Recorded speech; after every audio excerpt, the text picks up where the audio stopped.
You probably just all had your dinner now. I know we're casting to all parts of the world.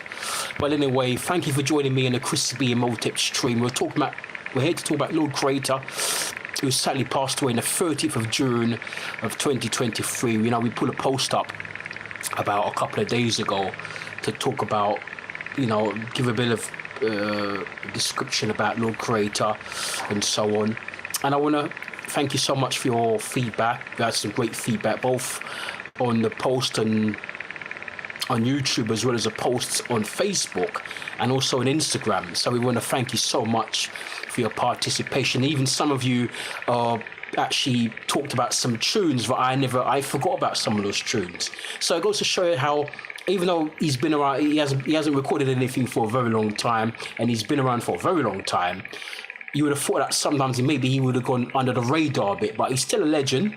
And, you know, a lot of people still remember him, they still love him, and they still appreciate him. Anyway, my brothers and sisters, you know, Lord Creator was born Kendrick Patrick in Trinidad in the year of 1935. I know that some places have it as 1940. I've got some books here that says he was born in 1940, but he said himself that he was born in 1935. He came to Jamaica in 1962 after his one of his hit songs, because he was singing in Trinidad before. He was singing like Calypso ballads, and he was singing a lot of Calypso in Trinidad, his homeland. And then he had a big hit in around late 50s with a tune called Evening News. Initially he did it in the Calypso style in his homeland, and then when that song became big in Jamaica, then the Jamaican authorities said that, you know what, we want you over here to perform the song. So he came to Jamaica, then eventually he made Jamaica his home. By 1962, Jamaica was now his home. And then he was performing at a club called the Club Havana in Kingston one night. And this is where producer Vincent Randy Chin saw him. And then eventually got him to sign a record deal with Randy's Records, number 17 North Parade. In actual fact, at that time, I think they never really had a studio. They had a shop, but singers were making songs downstairs of the shop. And then around 1968, Vincent Randy Chin built a state-of-the-art studio, and that's where all those hits in the late 60s and early 70s, a lot of the hits on the island came from, because the studio was really, really geared towards reggae and the Janko skank sound of the late 60s and early 70s. But we'll talk about it another time, but it kind of ties into what we're saying. So Vince Ranjichin signed Lord Creator on a record contract, and he recorded a number of sides for Randy's Records, including another version of that song that got him to Jamaica, Evening News. He sung songs called Mahampa, which is a traditional Trinidadian song. Man to Man is So Unjust, another classic song, Kendrick Patrick. Some people reckon that Jimmy Cliff wrote that song, but that's a different version to the Jimmy Cliff song. More or less the same kind of titles, but the lyrics of the song of the Lord Creator one is totally different to the song of the same title, Man to Man, that Jimmy Cliff wrote. Anyway, and so there you have it. He sung some songs of Norma Fraser, and he became very, very popular on the island. According to what he said in an interview some years ago, he said that he was a very, very dapper-looking guy, and I suppose he was. And he said a lot of the ladies liked him, and he said everywhere he went, the ladies will flock him, women will flock him and chase after him. And he said that it was difficult in those days to fend off all his female attention. I remember when I watched it some years ago, it was a documentary around, it was actually about Randy's Records. And of course, they were interviewing some of the artists who recorded for recorded at Randy's studio, not only for the label itself, but also was a studio was there for producers from other labels to actually bring the artists there for them to record.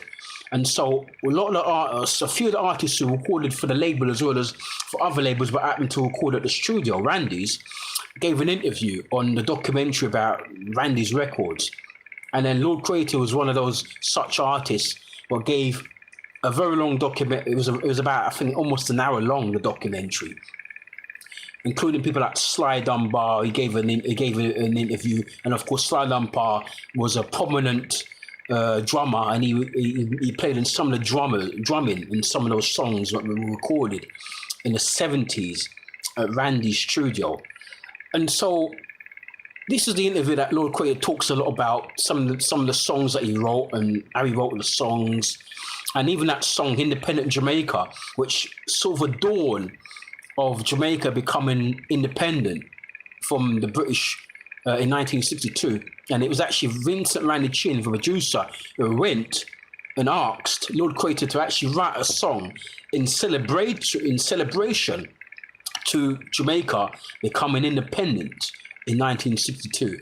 And Lord Creator wrote the song, and the song got into #1 and to both the RJR charts, and the JBC charts, because Jamaica had two main charts at that time, RJR and JBC, and the Independent Jamaica from Lord Creator got to #1 on both charts. It was #1 for a long time. And then actually that was the first release on Chris Blackwood's Island label, funny enough. And so the song became big, not only in Jamaica, but it became big in many islands on the Caribbean. It became quite big over here in England when the Rinrush generation were coming over here in their bucket loads.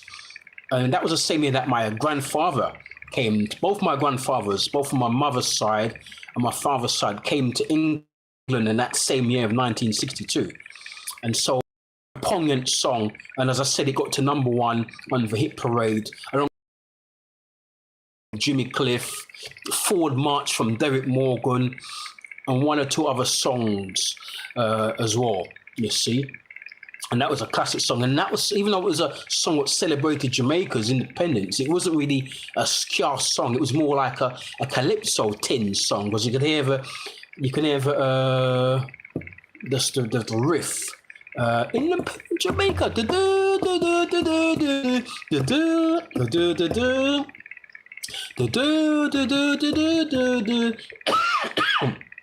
Sorry.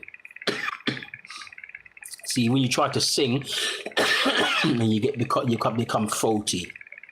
Well, worth a try. But anyway, yeah. So that was actually it, and some words. He done another version of Leaving News. Excuse me. And have another song of Evening News.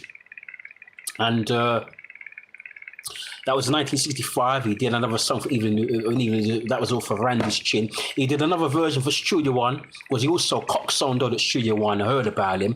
And of course, Coxsone Dodd always likes the best talent around. And so Coxsone Dodd, of course, snapped him up. And then in 1962, he was recording for Studio One, but he was also at times recording for Randy's. So he was kind of label hopping between Randy's and Studio One. At that time, the Jamaican musicians and the Jamaican producers didn't really know much about copyright laws. That's why a lot of the artists got ripped off by producers and the musicians, because they never read small print. They never knew what copyright rules and laws and regulations were. So because of this, they did a lot of songs for many, many producers and never got the full pay. And they might have gotten paid very then, maybe a $5 or $10, but later on in years to come, the royalties that they were paid were very, very meager or none and void. And then PJ Patterson, the former Prime Minister, he was also a road manager for the Scatter YouTube. But if you've missed anything, brothers and sisters, I don't know if you've missed anything, but if you've missed anything, don't worry, I'll do another recording down the line about Lord Creator. But I think everything should be intact. But what I'll do, I'll go back and check the video, and if anything's been missed out because the stream went down a few minutes ago, then I'll re-record it, no problem, and then post it up within the next couple of days, and you can get everything. But as I was saying, yeah, so I'll try to be brief. So Lord Creator, as I said, he came to Jamaica upon that hit he had with Even News. We're going to try and move it along now. He did a stream of songs for Randy's in the 60s, between, say, 62, when he came to Jamaica, and he made Jamaica his home, and 68. And after 1968, he started recording for Clancy Echoes, and that's where that song Kingston Town came from.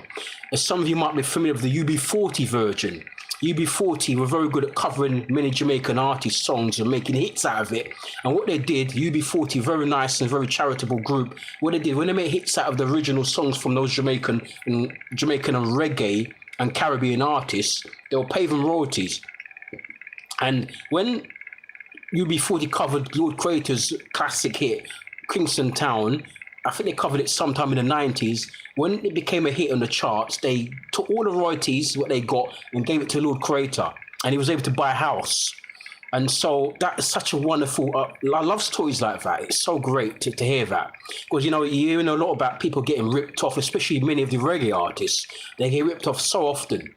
But it's that's actually such a good story to hear that UB40, when they covered Lord Creator's classic Kingston Town, they took the royalty payments to Jamaica. Actually, they took it there, paid him, and he got the money, and he was able to buy a house. And I remember seeing that interview from him when he said that he said he built 2 houses, and he said that now he's passed away. He said the day will come when he passes away, he'll pass it on to his children and grandchildren. I think he said he built 2 houses, one for his children and another one for his grandchildren.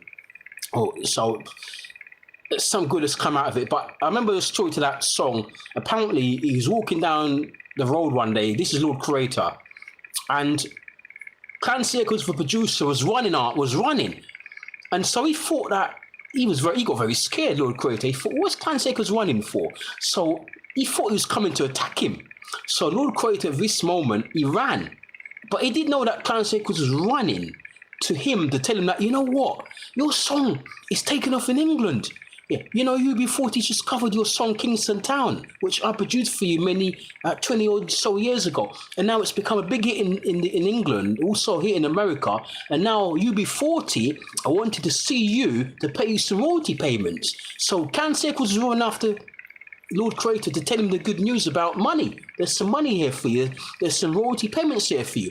And Lord Creator didn't know what was going on. So he ran because he thought Clan Circles was running after him because, I don't know, maybe something happened between them or something. He didn't know what was going on, so he ran because he thought Clan Circles was coming to attack him for something. Because, there's many stories about producers running after artists because of something's happened with the song or they whatnot. And then they're running after them to actually attack them or to beat them up or to do something to them or to tell them some bad news. But Lord Creator he didn't have a Scooby what was going on. So that's a bit of an anecdote there about that song Kingston Town. But not at the time of recording it, because when it was recorded, it was 1969 or 1970. This was about maybe in the early 90s or around sometime in the 90s when it became a hit for UB40 now. So this is like 20 or so years after the actual song, because it never got into the charts at that time when Lord Creator recorded it. But when UB40 covered it, it became a chart hit because they're a commercial reggae group. So a lot of the songs they do goes into the charts, and then as a royalty payment, they chased down the Lord Creator and went to Jamaica and gave him the money. And then that's why Clan Circles was chasing him to tell him about the good news about there's some money coming your way. You're about to get paid for your song we did some years ago. Anyway, and so afterwards in the 70s, he started to record for Lee Scratch Perry, the madman, or they call him madman, but he's a genius. Lee Scratch Perry. He recorded some songs for Lee Perry. And he actually, I believe he changed his name at this time to another name. Lord Creator also had some issues with, I've forgotten the name he actually, because I remembered it and I've forgotten the name he had. I'll have to, I'm going to do another post about Lord Creator, and I'll refresh my memory and I'll get you the name. He was having problems with drink at this time, Lord Creator. He was drinking very heavily in the 70s. And they said there was times when he would walk around Kingston and other parts of Jamaica, and he would tumble down because he was drunk and so on. And he said that he tumbled down so often that he got cuts and bruises to his face, to his lip, to his head, and he said it was really, really bad. And that producers and friends of his in the industry were warning him about the consequences of drinking alcohol on a regular basis, and he didn't take heed. And to the point where he had a couple of strokes. He suffered a couple of strokes because of his heavy alcohol drinking. He had a heart attack, I believe, as well. and then so on, and then there was a time when he couldn't speak at all, and so because of this, he had to retire from singing because he'll go on stage, he'll go into recording studios, and he couldn't finish the song. He couldn't get his words wouldn't come out because of the strokes he had, and so because of that, now he had to give up singing. He gave up singing maybe 20 or so years ago. And so now we say, thank you for your time. Thank you for all the songs you've given to us. There's a great song I like what he did. He did some songs some years ago called The Big Bamboo. Did it for Studio One, Coxon Dodd. The Big Bamboo. But, you know, a lot of songs in those days, especially from Calypsonians, had a lot of innuendo in them. So The Big Bamboo is another word for for penis. But I love that song because it's got a calypso feel to it, and he did it for Studio One, he did it for Coxon in the early 60s, and I love that song so much. Evening News is one of his big songs. His signature song is probably Kingston Town, because that's the song that made him was able to go out and buy a house and made him some money and able to eat and drink and live in a nice way, you know. Maham Power's a great song. Don't Stay Out Late was another classic song. It's after 8, Bobby say you mustn't stay out late. And Johnny Clark did a wonderful version of that in the roots reggae style. But the version came originally from, of course, Lord Creator. I don't think he wrote the song, but he made the song his own, you know. And there's so many songs, Man to Man, you know, and so many songs. Some of the songs, I'm trying to remember some of them. Such Is Life he did he did Such Is Life for Randy's in the Rocksteady period. Rocksteady going into reggae period. Around that period, he wasn't as prolific. He was mostly prolific in the ska period. And then in the reggae period, he did some songs. And as I said, he was started to record for Lee Perry. A lot of the songs he did for Lee Perry, for some reason, I don't really see them out there as much, but you've got to seek and you should find. There are probably some really old, obscure compilations and albums, but they're out there nonetheless. And then in subsequent years later, he did a lot of revival oldies shows with a lot of those legends from those days, from the ska and rocksteady days. He would do a lot of shows like Heineken and some Sunsplash shows, where some revival shows about rocksteady reggae and some of the old vintage artists like himself, people like Owen Gray, and those legendary artists from those years and that era will go and do shows. But he never really recorded much material after, say, early 1990s. Did songs here and there, just re-licks of his old classics here and there, but mostly done concerts and so on. So we say Lord Creator, born Kendrick Patrick, 1935, don't forget, not 1940, in Trinidad. We salute you, we love you, and we're here. It's a privilege to be here to speak about you, one of the legendary figures. He lived a long life, 87.